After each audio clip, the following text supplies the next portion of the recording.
सदगुरु प्रसाद। आज के सत्संग का एक एक क्षण टोमनाथ रॉय जी के परिवार के लिए, उनके कर्म प्राणियों के लिए, आज उनके कर्म प्राणी का जन्म दिवस है। उनको बहुत बहुत शुभकामनाएं, उनके परिवार को बहुत बहुत शुभकामनाएं।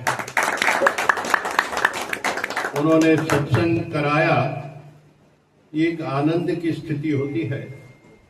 यानी जब जीव परमात्मा से मिलके एक हो जाता है तब ये स्थिति बनती है कि उसे सत्संग ही हर चीज में अच्छा लगता है। वही इनके परिवार को फिर बहुत बहुत शुभकामनाएं। और इनका जीवन जिस तरीके से ये जुड़े हैं सत्संग में, बहुत कम समय में उन्होंने वो सब कुछ हासिल कर लिया जो आज हम 25-25 साल से हैं और वहां पहुंच नहीं पाए जितना वो आगे आ गए सत्संग में। गुरु का संग किया इन्होंने।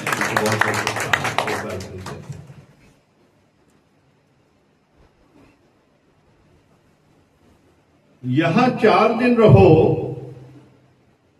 10 दिन रहो, देखो एक कर्म नहीं बने। यहां मतलब जब हम संत समागम में जाते थे, हरिद्वार भी जाते थे, कानपुर भी गए और अभी गुरुधाम भी आप सब गए, तो गुरु ये कह रहे हैं कि जब तुम यहां आओ और ये अपने आप को असेस करो, अपने ऊपर नजर रखो, सीसीटीवी लगा के रखो कि एक कर्म भी ना बने। पीछे राज है इसके बहुत। यहां ना बने, तात्पर्य यहां ना बने तो तुम्हारे अंदर वो भाव हो जाएगा कि तुमसे फिर कहीं भी कर्म नहीं बनेगा, क्योंकि उस दर पे कलेक्टिव एनर्जी होती है।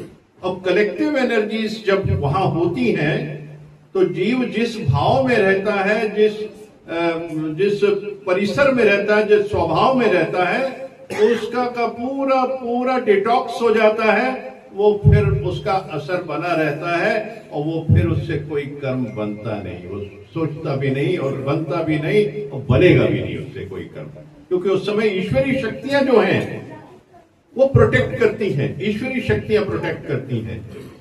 तो ये इस लाइन से ही हम इस तात्पर्य को समझें।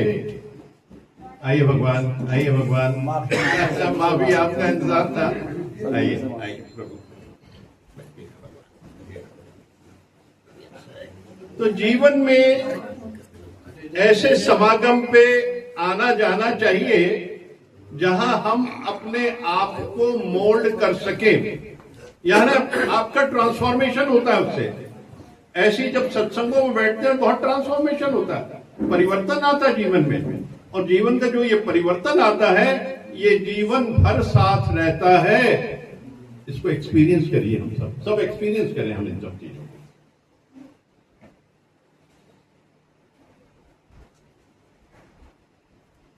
यहां 4 दिन रहो, 10 दिन रहो, देखो एक कर्म नहीं बने, तभी तुम्हारा यहां आना सफल है।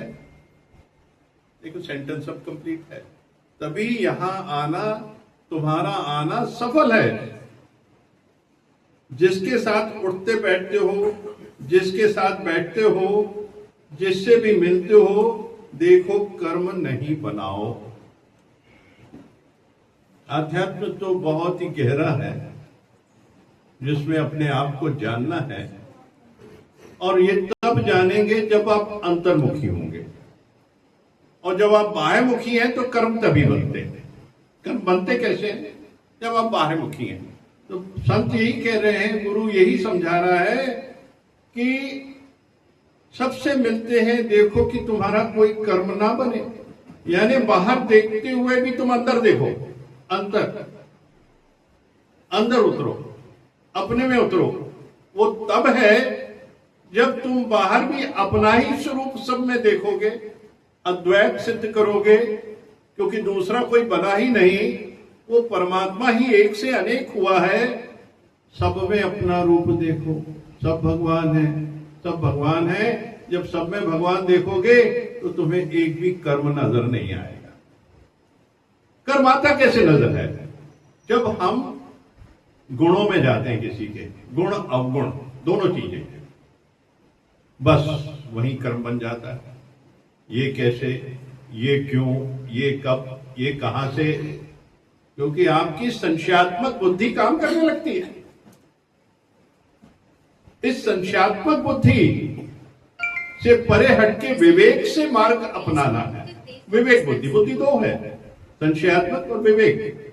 विवेक जो है हमारे को वहां से लिंक होता है, डायरेक्ट लिंक होता है परमात्मा से, वो तब विवेक जागृत होता है। विवेक जागृत कब होगा? जब आप गुरु के दर पे आओगे, गुरु का सानिध्य करोगे और उनके बताए हुए वचनों पे आप जीवन यापन करेंगे तो विवेक जागृत हो जाएगा। क्योंकि हर संशय को विवेक से ही समझा जा सकता है। हर संशय को दूर करने के लिए विवेक जरूरी है। भगवान बुद्ध भी यही कहते थे। भगवान बुद्ध ने यही समझाया है कि विवेक से हर संशय को खत्म करो, क्योंकि प्रश्न तो उठेंगे। संसार का लेप चढ़ा हुआ है, तुम संसार में आए हो, अभी तक कल्पों से कर्म करते बनाते बनाते शरीर पाते हुए आए हो, और अब ये दर गुरु का मिल गया है तो अपने सारे संशय खुले होंगे। बोलो, डॉक्टर के पास जाते हो नंगे होते हो?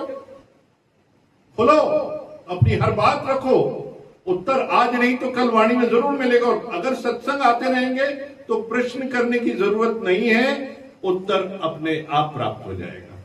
सुनते सुनते सुनते सुनते, क्योंकि ये आकाशवाणी है। आपके मन के भाव संकल्प में सृष्टि है, ब्रह्मांड में ट्रेवल करते हैं और ब्रह्मांड से फिर वो वाणी के रूप में आपके सामने आ जाते हैं। ये प्रवचन नहीं है, यहां पे इस सत्संग में प्रवचन नहीं है, पराय वचन नहीं है। ये आपके भाव से ही जो उठती हैं, जितनी भी तरंगे उठती हैं, वो तरंगे कंडेंस होके वाणी के रूप में आपके सामने आ जाते हैं। उस दिन की वाणी वही आती है, आप देखेंगे। धीरे धीरे आपके प्रश्न खत्म हो जाते हैं और आप स्वतंत्र होकर अपना जीवन व्यतीत करते हैं। क्योंकि जीवन में कोई भी परिस्थिति आती है, उसका कारण जब तुम्हें समझ आ गया कि तुम स्वयं हो, प्रश्न करना बंद कर देंगे। आप स्वयं है कारण उसका, किसी भी चीज का कारण।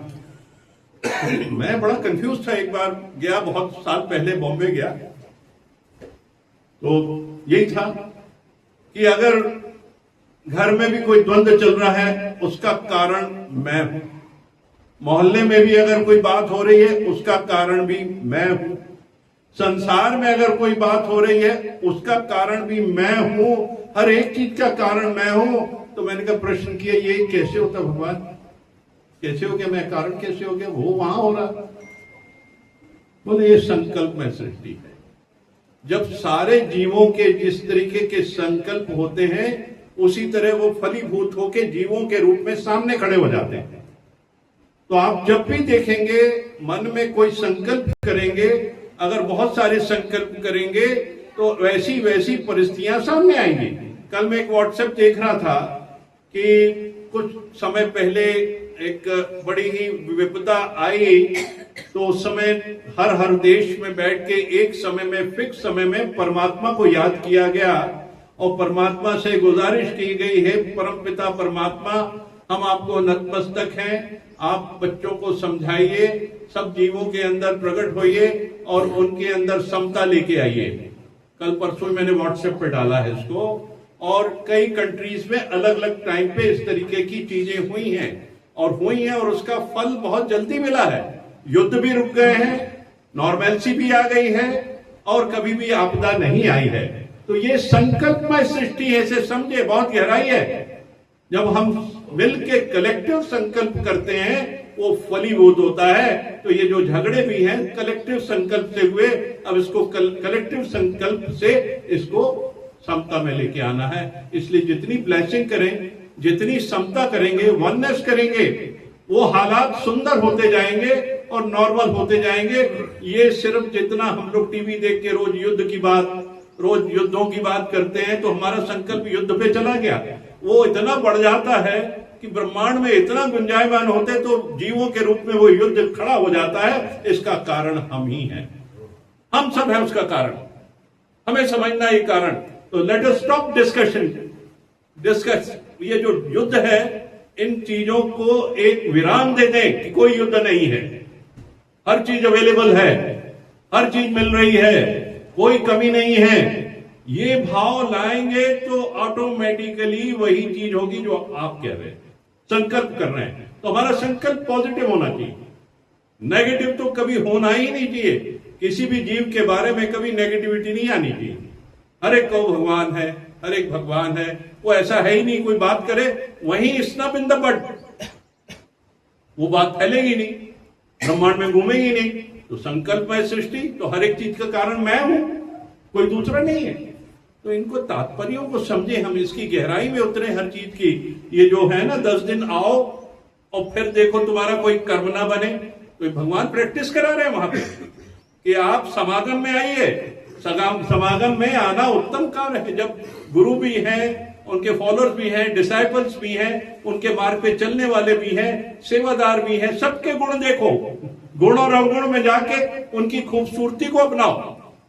तो ये खूबसूरतियां हमको अपनानी है जीवन में और अपने जीवन में ढालना है। ये जीवन आपको मिला है, अद्वितीय जीवन मिला है।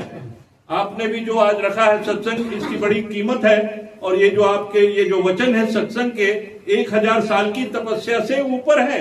एक क्षण का सत्संग 1000 साल की तपस्या से भी ऊपर है। ये बिल्कुल है, मान लीजिए, क्योंकि इसकी एक बूंद अगर उतर गई तो आपके अंदर संपूर्ण परमात्मा का वास होगा, जागृत हो जाएगा।